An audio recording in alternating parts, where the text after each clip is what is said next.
आज हामी एकजना नेपाली नागरिक अछामका केशव बोहराको पीडा तपाई माझ प्रस्तुत गर्दछौं, जसको जीवन अहिले जीवन र मृत्युको दोसारमा अडिएको छ। अछाम कमलबजार नगरपालिका 4 चाल्सा गाउँका केशव बोहरा एक सामान्य परिवारका अभिभावक, मेहनती, स्वाभिमानी, तर आज उनी गम्भीर रोगसँग संघर्ष गरिरहेका छन्। ब्रेन ट्युमर उनको टाउकोमा फैलिएको यो घातक रोगले उनलाई अस्पतालको शय्यामा बाँधेको छ। सास चलिरहेछ तर जीवन एक एक क्षणमा चुडिँदैछ। एकातिर रोगको पीडा, त्यसैमाथि गरिबीको कठोर बेडीमा बाँधिएको जीवन।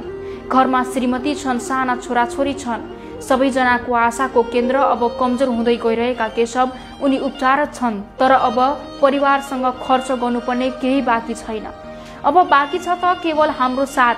डाक्टरहरू भन्छन् उपचारका लागि 15 लाख रुपियाँ आवश्यक पर्छ, तर त्यो रकम जुटाउन बोहरा परिवारसँग केही छैन। आज उनीहरूको आँखामा आशा छ तपाई प्रतिको। दर्शकवृन्द, अब समय हो एउटा जीवनको निमित्त हात अघि बढाउने। एक सानो सहयोग एउटा जीवनको सहारा बन्न सक्छ। सके जति सहयोग गरौं, केशव बोहरालाई फेरि जीवन फर्काउने हाम्रो यो प्रयास सफल पारौं, किनभने एउटा जीवन बचाउनु हाम्रो साझा मानव धर्म हो। कृपया सबैजनाले उहाँलाई सकेको सहयोग गरिदिनु होला।